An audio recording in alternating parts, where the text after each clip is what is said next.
Wassalatu wassalamu ala Rasulillah wa ala alihi wa ashabihi wa mawalah. Wala haula wala quwwata illa billah, amma ba'du. Saya hormati Bapak-bapak sekalian, Bapak Ibu mungkin ada ibunya. Alhamdulillah, bersama mari kita memanjatkan rasa syukur kepada Allah karena atas rahmat karunia yang Allah berikan semata di sore ini kita bisa bersama-sama berniat mengikhlaskan hati untuk mengkaji firman-firman Allah, dan semoga kita bisa mengambil, menerima pelajaran-pelajaran yang Allah tuntunkan untuk kita semua. Bapak Ibu rahimakumullah, pada sore hari ini kita akan masuk pada pembahasan surat Al-Baqarah. Saya akan share screen untuk melihat ya. Ini adalah tafsir surat Al-Baqarah. Kita akan mulai di bagian yang kedua. Ini.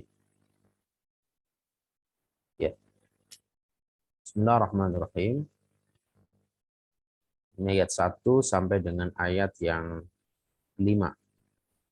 Nah, 1 sampai 5 ini menjadi bagian yang disunahkan untuk diwiridkan pagi dan sore. Dan insya Allah kita semuanya hafal dengan awal surat Al-Baqarah ini. A'udzu billahi minasyaitonir rajim. Bismillahirrahmanirrahim. Alif lam mim. Dzalikal kitabu la raiba fihi hudan lil muttaqin. Alladzina yu'minuna bil ghaibi wa yuqimuna as-salata wa mimma razaqnahum yunfiqun. Walladzina yu'minuna bima unzila ilaika wa ma unzila min qablik wa bil akhirati hum yuqinun. Ulaika 'ala hudan min rabbihim wa ulaika humul muflihun. Pertama, dari struktur kebahasaan. Jadi kita mengikuti pola yang dilakukan di dalam kitab Tuhfatut Tafasir ya. Jadi sebelum beliau masuk pada penafsiran, itu beliau menjelaskan aspek-aspek kebahasaan untuk beberapa kata-kata kunci yang perlu untuk kemudian diterangkan. Lughah ya, bahasa. Alif lam mim, dzalikal kitabu la raiba fi. Itulah Alkitab yang tidak ada keraguan di dalamnya. Hudal lil muttaqin. Di sini ada raib ya. Raib di ayat kedua ini. La raiba fi. Itulah kitab Al-Qur'an yang di dalamnya tidak ada raib, keraguan. Apa itu raib? Ar-raibu asyak wa adamu tuma'nina.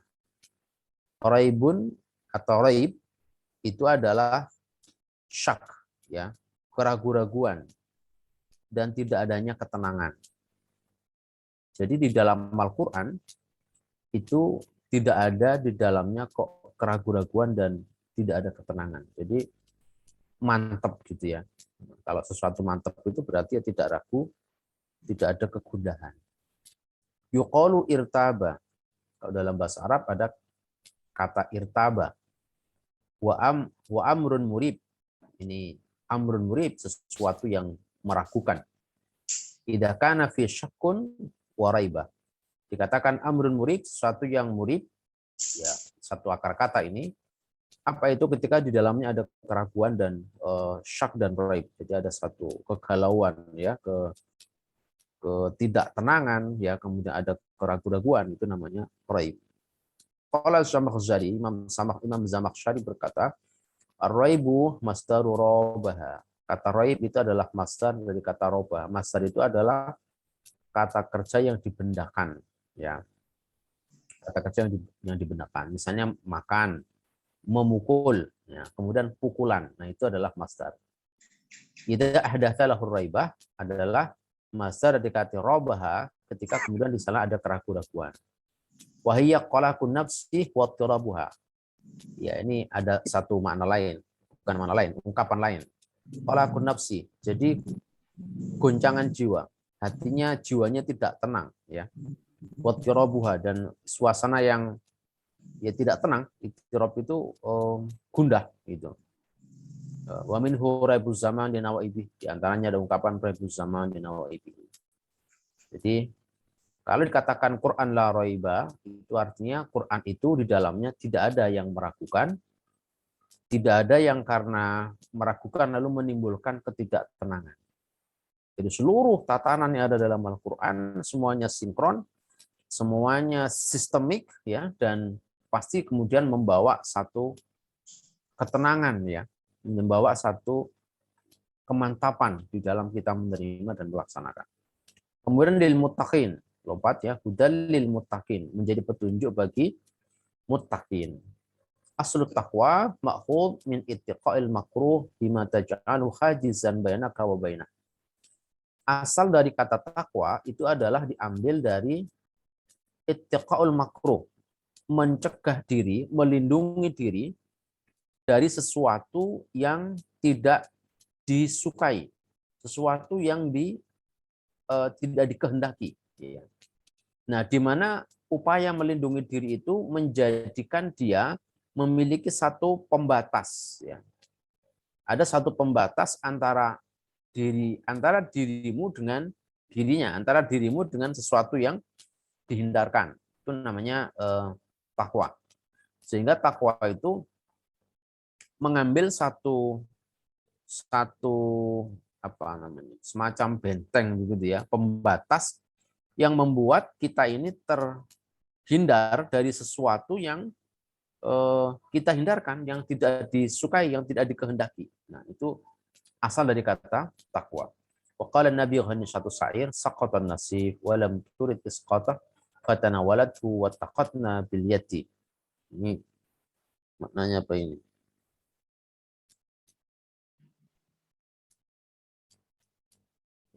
Catatan kaki nomor 2. An-nasib ay al-khimar, di bawahnya ada kata an-nasib itu al-khimar. Saqatan nasib. Saqata itu jatuh, an-nasib itu khimar. Ada sebuah hadis, walau anna mur'atan min ahli jannah ittala'at ila ahli al-ardi la adha'at ma bainahuma wal mala'athu rihan wa nanasifuhu ala ra'si khairun min ad-dunya wa ma fiha. Andaikan seorang wanita dari penduduk surga itu dia muncul di bumi ini, ya, jadi dia menampakkan diri kepada penduduk bumi, maka antara apa bainahuma ini, huma ini antara dia dengan bumi itu akan bersinar, ya, kemudian dipenuhi dengan bau surga, ya. Jadi satu wanita saja sudah bisa untuk mengubah, ya, aroma dunia dan menyinari dunia ini. Wala nasifuha ala ra'siha. Nah, ini ada kata nasif, ini ada nasif, ya. Nah, dan sungguh kerudung wanita surga itu khairun minad dunya wa ma fiha, itu lebih baik daripada dunia dan seisinya, ya. Jadi ini hadis ini memberikan satu pemahaman bahwa kata nasif itu ada dalam hadis yang maknanya adalah kerudung yang ada di kepala, ya, khimar. Jadi kerudung yang ada di kepala, ya, jilbab kita lah gitu, wanita. Itu lebih baik daripada dunia dan seisinya. Itu baru kerudungnya ahli surga, baru kerudungnya doang kan, kira-kira begitu. Nah, ini hadis ini tidak dalam konteks kecuali menjelaskan secara kebahasaannya. Tapi kita mungkin tahu tentang apa, ya, menambah khazanah saja terkait dengan hadis Rawahul Bukhari. Wa ma'na al-bait annaha kanat 'alaiha an-nasif falamma saqata an-nasif wa min afaifihi annaha lam turid isqatah fatanawalat an-nasif bi ihda al-yadayn wa satarat wajaha bi yadil ukhra. Saqata an-nasif. Saqata jatuh, an-nasif khimar kerudungnya. Walam turid isqatah, sementara wanita itu tidak bermaksud untuk menjatuhkan khimarnya. Fatanawalathu, kemudian dia meraih khimar itu, ya, dengan salah satu tangan. Wattaqatna bil yadi, kemudian dia ittaqo. Ini kan kita bicara ittaqo, ya, takwa, ya. Di sini ada kata ittaqatna. Dan kemudian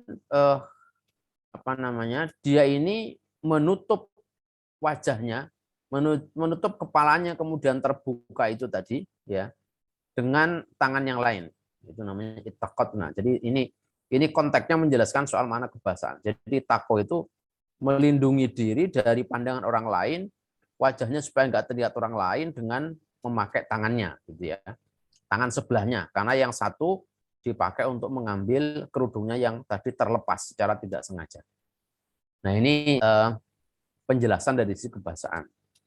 Nah, ini penting juga sehingga nanti kita bisa memaknai ketika kemudian disebut mutakin itu arah pemahamannya kemana dari sisi aspek sumber pengertian kebahasaan. Karena bahasa itu representasi dari realitas sebenarnya dari sesuatu yang kemudian terindra lalu menjadi sebuah konsep yang bersifat abstrak gitu. Fal muttaqi huwallazi yaqi nafsah mimma yadurruha, maka orang yang bertakwa muttaqi jamaknya muttaqina ya. Kalau satu muttaqi, kalau banyak muttaqina, itu siapa? Adalah orang yang menjaga dirinya dari sesuatu yang membahayakan. Sesuatu yang memberikan resiko mencelakai. Wa huwallazi yattaqi 'adzaballah bi ta'atihi, dan dia adalah orang yang memelihara dirinya dari siksa Allah dengan cara taat. Wa jima' taqwa ayatamatsal al-'abd li awamir. Al-awamir wa yastanibun nawahi. Nah, yang bisa menyatukan kata takwa itu secara ringkas adalah ketika seorang hamba melaksanakan perintah dan menjauhi larangan. Ini terminologi paling akhir ini yang sering kita pakai di dalam memberikan penjelasan tentang takwa. Misalnya dalam khutbah Jumat, ya, saya ada ajakan bertakwa, Bapak Ibu, mari kita tingkatkan takwa kita kepada Allah dengan melaksanakan perintah dan menjauhi larangan-larangannya. Karena dengan cara itulah kita menjaga diri kita dari resiko bahaya, ya resiko yang mencelakakan, yaitu apa? Adzabullah, ya siksanya Allah. Nah, itulah muttaqin, itulah orang yang bertakwa. Jadi kita mengambil satu langkah untuk menghindarkan diri dari resiko yang bisa membahayakan diri kita. Itu namanya muttaqin. Kemudian yang ketiga, kembali ke sini, alladzina yu'minuna bil ghaib. Nah, ini tentang pengertian ghaib.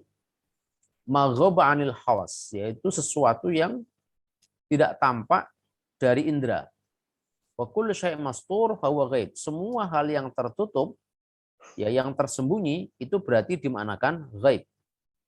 Seperti apa? Kal jannah, surga, wanar, neraka, wal hasyr, ya, hari dikumpulkannya manusia di padang mahsyar, ya, wan nashr, kebangkitan. Qala raghib al-ghaib ma la yaqa tahtal khawas.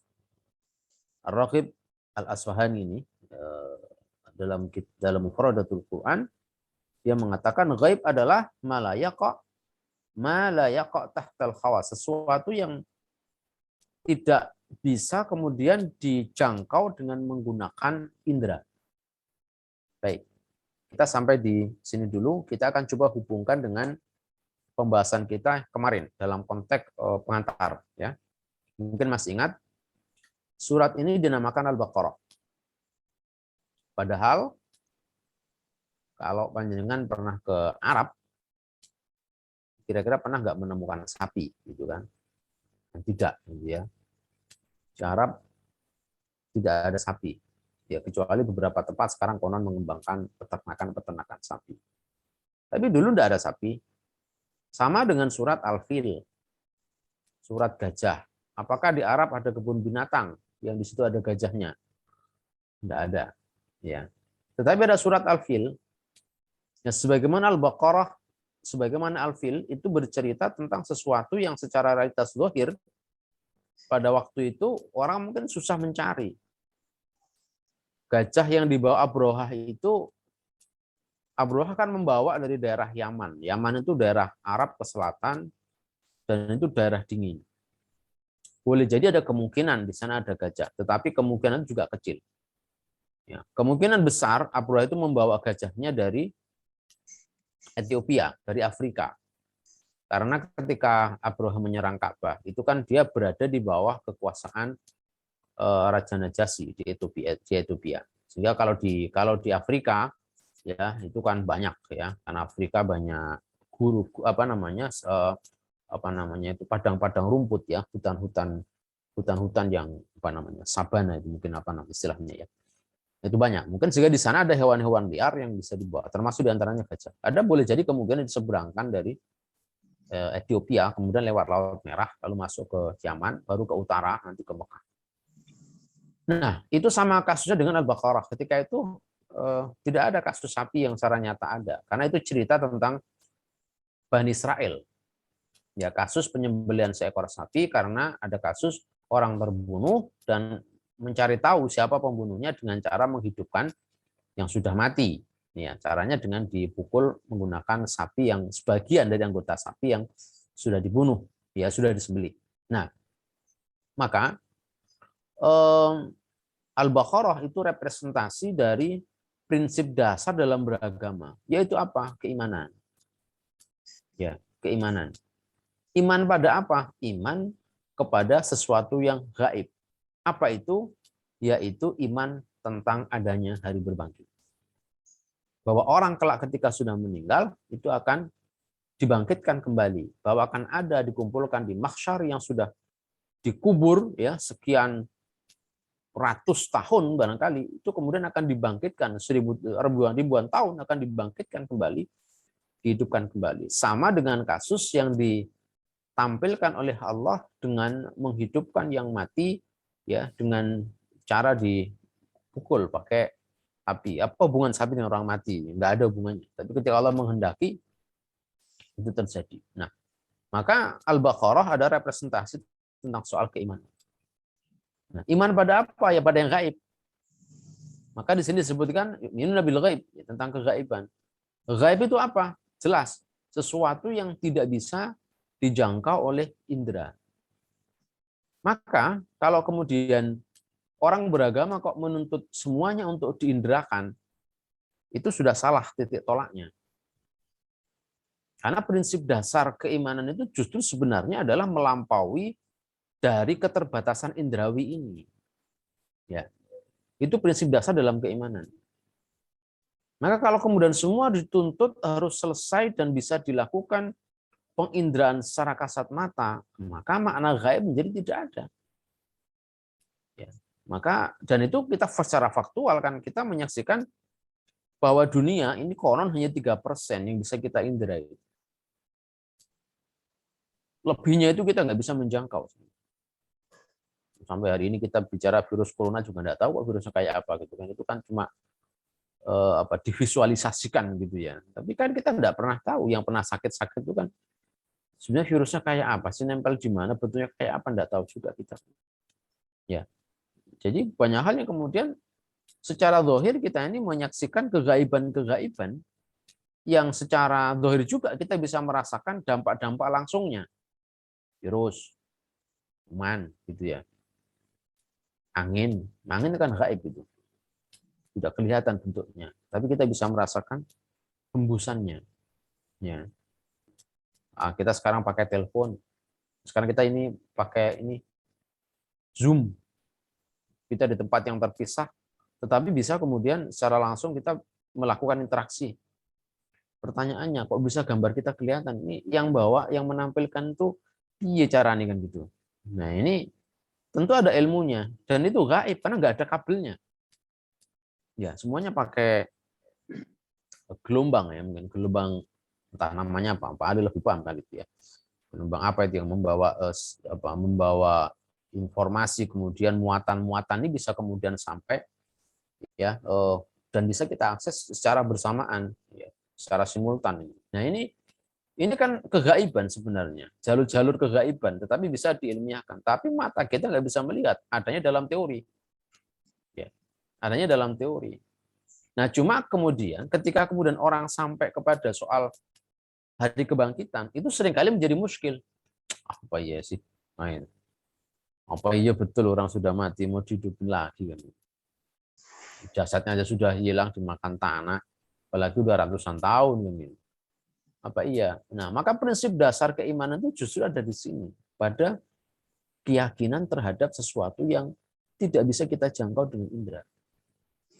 Nah, justru ketika orang itu hanya membatasi diri pada yang indrawi, itu apa bedanya kita dengan manusia ini, dengan hewan, kan, dengan binatang. Yang binatang itu mencukupkan diri, kemampuannya segitu ya pada yang indrawi saja. Nah, maka sesungguhnya keimanan itu mengajak kita untuk naik pada level kemuliaan. Justru dengan kemudian mengimani, meyakini sesuatu yang tidak bisa dilihat oleh indera, dijangkau, tidak hanya dilihat ya, dilihat, didengar, dirasakan ya oleh indera kita yang sangat terbatas ini. Maka ada banyak realitas di luar yang terindra ini yang sesungguhnya betul-betul nyata yang ada di dalam kehidupan ini. Dan itu kapasitas atau wujudnya jauh lebih besar. Cuma karena kemudian nggak bisa diindra, tidak semua orang kemudian mau mempercayai kan gitu. Misalnya nih, ada majelis ilmu, kata Rasul kalau ada majelis ilmu itu khafathumul malaikat. Malaikat akan turun mengelilingi mereka yang menaungkan sayap-sayapnya di majelis ilmu itu. Kemudian Allah menurunkan sakinah, rahmat, menurunkan ketenangan, menurunkan rahmatnya, ya, menurunkan karunia-Nya untuk majelis ilmu itu. Orang bertanya, malaikatnya mana? Nggak pernah ada yang lihat malaikat. Katanya ada sayapnya, ada yang dua, ada yang tiga, ada yang terusnya gitu ya. Mana malaikat? Nggak pernah ada orang menyaksikan malaikat. Ya. Lalu apa kalau kemudian orang tidak pernah menyaksikan berarti sesuatu tidak ada kan? Ya. Ini kan kalau dalam konteks sudut pandang positivisme Barat tentu ini dipersoalkan. Nggak ada di malaikat itu. Mana kan? Nggak pernah ada pembuktian secara ilmiah bahwa ada yang namanya malaikat. Tetapi dalam konteks kita beragama, apa yang Rasul sampaikan itu menjadi satu hal yang memang harus kita yakini dan sesuatu yang kemudian secara indera tidak bisa dijangkau, kita juga tahu secara nalar bahwa itu tidak berarti tidak ada dan kita sudah membuktikan itu. Apa bedanya malaikat dengan virus kan gitu? Virus kita juga tidak tahu. Kalau toh kemudian dicoba divisualkan gitu ya dengan menggunakan alat pembesar sekian ribu kali gitu ya karena barangnya bisa dijangkau dan bisa dipegang, bisa diakses gitu ya. Nah malaikat tidak bisa untuk kemudian dipegang dan dibuat seperti virus itu lalu diteliti itu ya, itu kita nggak bisa menjangkau kapasitas untuk sampai ke sana. Tetapi bukan berarti itu menjadi tidak kita yakini. Nah maka keyakinan pada yang gaib ini menjadi satu prinsip dasar di dalam kita beragama. Justru disitulah kemudian kita menjadi naik levelnya, ya, jadi naik levelnya karena kita meyakini pikiran kita, ya, diri kita bisa sampai kepada sebuah keyakinan atas sesuatu yang tidak bisa kita indra. Nah, Quran, ya, tidak ada satupun lembar Al-Quran itu yang kemudian tidak membawa kita kepada kesadaran tentang kegaiban ini, ya, kepada kegaiban. Jadi kalau cuma yang terindra itu kan gampang kan, gitu ya. Asal kemudian indera kita waras, kita bisa menjangkau. Problemnya kemudian yang tidak terindra ini yang kemudian harus diyakini. Nah ini nyambung dengan apa yang sudah kita bahas pada minggu yang lalu, ya. Nah yang berikut al-muflihun. Nah ini sayangnya nih saya PDF cuma 3 halaman gitu ya. Belum saya tambah lagi ternyata cuma 3 halaman ini karena saya foto pakai HP. Oke, saya baca kitabnya saja. Al-muflihun berarti lanjutan dari ayat yang terakhir ini ya, ini kelima. Jadi cuma beberapa bahasa yang dibahas. Al-muflihun. Siapa al-muflihun itu? Al-falah, al-fawz wan najah. Falah adalah atau kebahagiaan kita sebut kalau adzan hayya 'alal falah, ya. Jadi kita menuju kebahagiaan atau kemenangan. Al-fawz wan najah. Fawz itu ya faza yafuzu, kemenangan ya. Wan najah sukses. Maka disebut ulaika humul muflihun, mereka lah orang-orang yang sukses, mereka lah orang-orang yang menang. Qala Abu Ubaidah, kullu man asaba syai' minal khair fahuwa muflih. Semua orang yang mendapatkan kebaikan maka disebut dengan orang yang muflih, orang yang beruntung. Ya, orang yang beruntung, orang yang sukses. Wa qala al-Baydawi, Imam Baydawi mengatakan al-muflih al-faiz bil matlub ka'annahu alladhi in fatahat lahu wujuhul dhufri. Ya, al-faiz orang yang menang mendapatkan sesuatu yang diinginkan seolah dia ini terbuka baginya ya aspek-aspek yang tertutup ya, aspek-aspek yang kemudian hal-hal yang kemudian menjadi muncul ya. Nah, aslinya falah itu dalam bahasa itu maknanya asyaqqu wal qat'u, yaitu terbuka dan terpotong ya. Wa minha misalnya yasyuqqu ay yasyuq walidzalika sumiyal falah falahan li'annahu yashuqqul arda bil kharafah. Petani dalam bahasa Arab namanya falah. Kenapa disebut dengan falah? Karena petani itu menggemburkan tanah, jadi tanahnya itu dilobangi, ya, melubangi tanah, kemudian dimasukkan ke dalamnya tanaman. Nah, ini maka petani disebut dengan falah. Nah, sebaliknya, lawannya muflih adalah lawannya petani itu adalah kafir. Ya. Nah, kafir itu maknanya menutup sator nikmah, menutup nikmat. Walihada yusammal kafir kafiron li'annahu yajhadu nikmah wa yasturuha. Orang kafir dikatakan kafir sebab dia menutup nikmat dan menyembunyikannya. Ya. Jadi ini titik diametral yang berbeda antara muflih dan kafir. Ya, kalau muflih itu adalah orang yang beruntung digambarkan dengan gampangannya lah, petani. Petani kemudian dia menggemburkan tanah kemudian ditanami ya. Jadi dia tidak menutup ya, tapi kemudian memproses tanaman untuk kemudian menjadi tumbuh ya. Digambarkan pula dalam pemahaman yang lain bahwa gambaran orang beruntung itu ya seperti petani itu. Ada butuh proses kesabaran, ada butuh proses untuk merawat, ya, menumbuhkan dan seterusnya. Nah, kalau kafir itu menutup, jadi nikmat-nikmat yang ada itu ditutup, ya, sehingga kemudian tidak tampak, ya, tidak kelihatan, ya. Baik.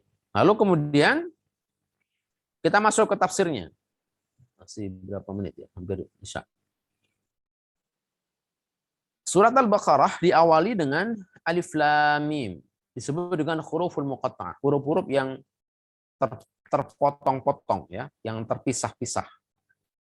Nah, huruf muqatta'ah ini termasuk mukjizat Rasulullah.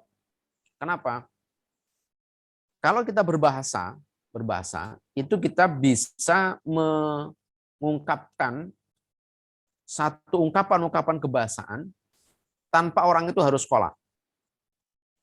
Dia ngikuti dengan cara meniru. Maka kalau di masyarakat kita ada orang nggak sekolah, tapi dia bisa ngomong dan bisa berkomunikasi dengan baik. Tapi dia nggak bisa baca. Ya. Apalagi mengeja huruf. Mengeja huruf. A, B, C, D. Itu hanya bisa oleh orang-orang yang sekolah. Nah, Rasulullah itu ummi. Tidak bisa baca tulis. Tetapi Rasul kemudian bisa menyampaikan huruf-huruf muqatta'ah. Jadi huruf-huruf yang terpisah sendiri-sendiri.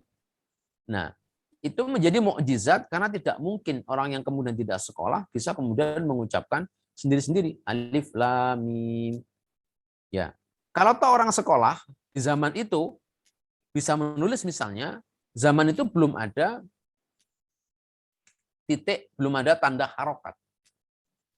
Sehingga antara akbil wa uktul, akbil itu maknanya terima, uktul itu bunuhlah, itu sama tulisannya. Alif, kof tanpa titik, ba tanpa titik, dan lam. Nah, alif lam mim secara tulisan itu sama dengan alam. Alam taro kaifa, alam taro, ya, dengan alif lam mim itu sama. Kenapa dibaca berbeda? Ya, apalagi di daerah itu belum ada harokat yang bisa membedakan. Maka jawabannya karena Quran itu adalah sepenuhnya itu diperoleh Rasul dari sumber yang bersifat simai atau pendengaran. Jadi Rasul tidak membaca tapi mendengar talaki dari malaikat. Sehingga alif lam mim. Nah, lalu alam taro, alam itu sama alif lam mim. Hurufnya ya alif lam dan mim, tetapi satu dibaca alam, yang satu dibaca alif lam mim.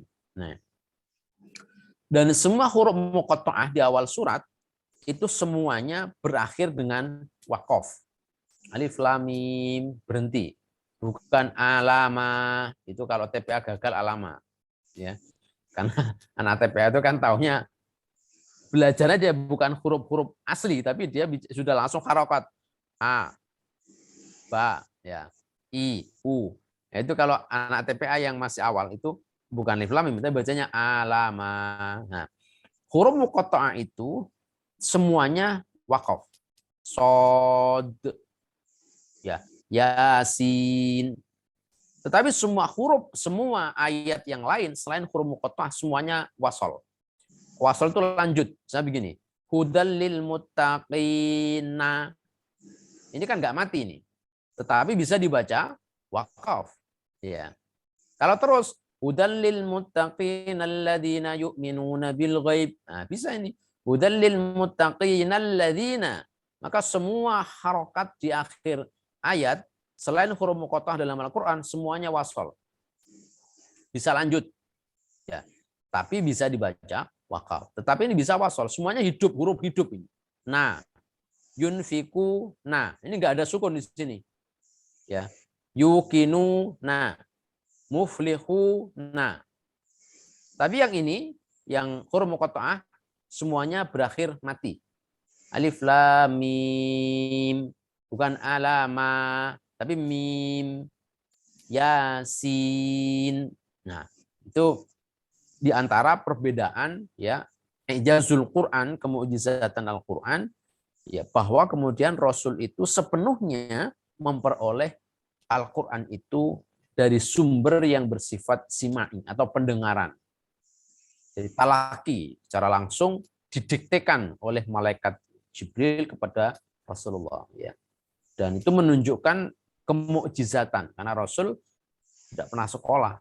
Jangankan kalau nggak pernah sekolah itu membaca, apalagi membaca huruf, ya, membaca huruf-huruf yang terpotong. Rasul tidak punya pengetahuan tentang itu. Maka umminya Rasul itu menjadi salah satu bukti kemukjizatan.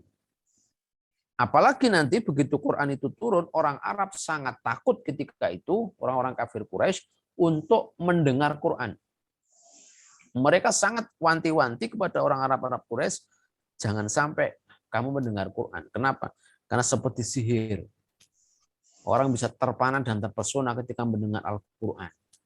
Ya, maka jangan sampai. Tetapi mereka juga kemudian tidak bisa menahan diri. Maka dalam riwayat, tokoh-tokoh pembesar-pembesar Quraisy itu, ya, dalam beberapa malam itu saling bertemu karena sama-sama ngindik-ngindik di dekat rumah Rasulullah mendengarkan bacaan Quran. Begitu pagi saling ketemu, kamu ngapain di sini?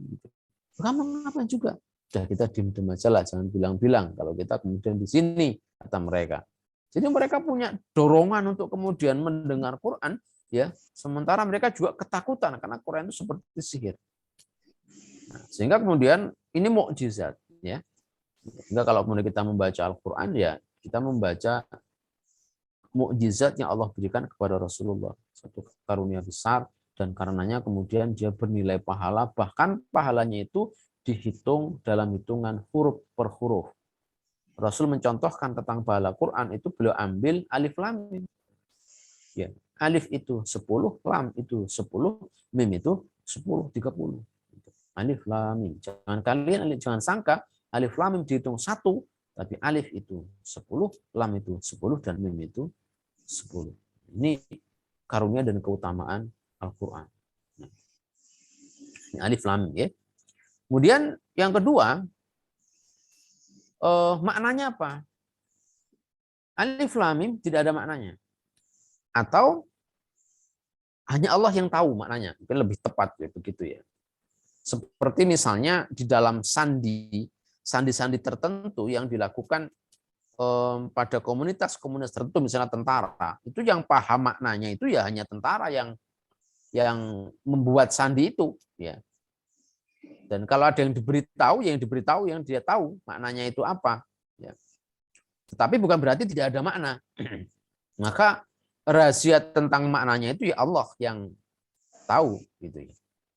Kenapa kemudian tidak diberitahu? Yaitu kehendak Allah begitu. Kalau kemudian itu akan diberitahu, tentu kemudian diberikan informasi tentang maknanya apa. Tentang maknanya apa. Maka ya yang kita tidak tahu ya sudah, ya. Dan tidak ada penjelasannya ya sudah, berarti ya kita terima begitu, ya.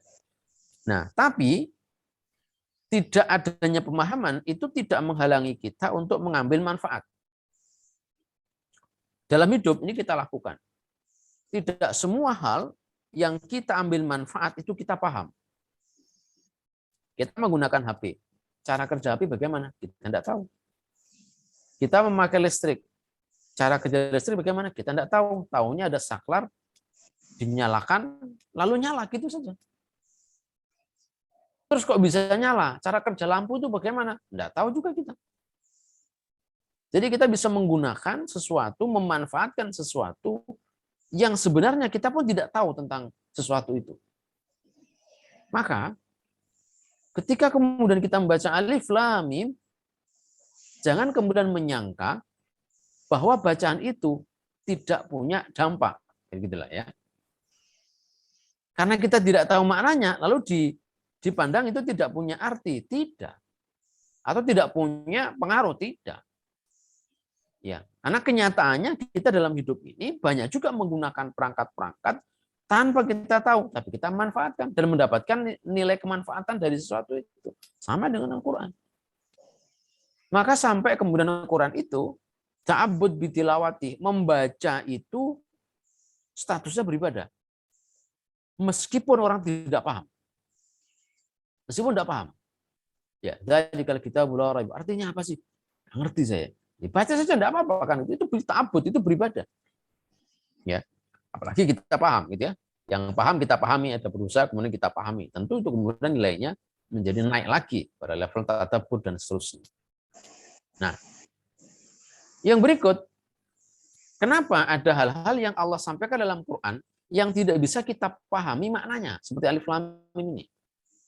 Ini menunjukkan bahwa status manusia sebagai hamba itu ditentukan dari tingkat ketaatannya. Baik dia paham maupun tidak paham. Ya ini. Maka dalam agama, Quran ada yang bisa dimengerti, ada yang tidak. Syariat agama ada yang bisa dimengerti maksudnya, ada yang tidak. Kenapa begitu? Pokoknya kayak begitu. Kok pokoknya? Itulah bukti ketaatan. Yang manut itu namanya kemudian menghamba itu dengan cara manut itu. Kalau tidak manut berarti bukan menghamba. Kalau semua harus dijelaskan secara rasional, itu justru menjadi penghambat kita untuk menjadi hamba yang sesungguhnya. Maka dalam Al-Quran ada huruf muqatta'ah, termasuk di sini Alif Lam ini, ya di dalam beberapa konteks pemanaan tadi. Pertama, memang Allah mendesain begitu. Yang kedua itu mukjizat, ya, menunjukkan kemukjizatan. Yang ketiga, tidak paham, tidak ada makna yang bisa kita mengerti, bukan berarti tidak ada kemanfaatan, ya. Yang keempat, ya, disitulah kemudian ada nilai yang menunjukkan ketaatan kehambaan kita. Karena memang agama ada dua, ada yang bisa dimengerti, ada yang tidak. Kenapa begitu? Karena inilah totalitas kehambaan. Kalau semua dimengerti, maka seringkali orang kemudian akan menuju bukan kepada Allah, tetapi menuju kepada pengertiannya. Puasa bikin sehat. Orang puasa dalam rangka apa? Sehat. Nah, salah itu lagi. Bukan karena Allahnya, tapi karena sehatnya. Ini masalah. Nah, itu karena hikmah dimengerti, lalu bisa menjadi tempat orang justru kemudian terpeleset. Bapak Ibu sekalian, saya rasa begitu ya yang bisa kita diskusikan pada malam hari ini. Jadi pada sampai tafsir yang pertama ya, ayat pertama Alif Lam Mim dengan beberapa pengertian tadi. Terima kasih, jazakumullah. Di sini sudah terdengar adzan, saya kira Ya, sama. sudah azan ya Pak. Mohon maaf, semoga ada kemanfaatan yang bisa kita peroleh dari kajian kita pada sore hari. Amin. Qul qouli hadza astaghfirullah wa lakum. Assalamualaikum warahmatullahi wabarakatuh. Waalaikumsalam Warahmatullahi wabarakatuh. Ini saya rekam tadi, nanti kalau sempat saya share lewat Pak Saryo juga, termasuk yang kemarin-kemarin ya, ini sedang nanti saya share. Oke, matur nuwun, saya kira kita akhiri ya, monggo saya tutup Zoom ya. Matur nuwun. Terima kasih. Assalamualaikum. Assalamualaikum. Salam.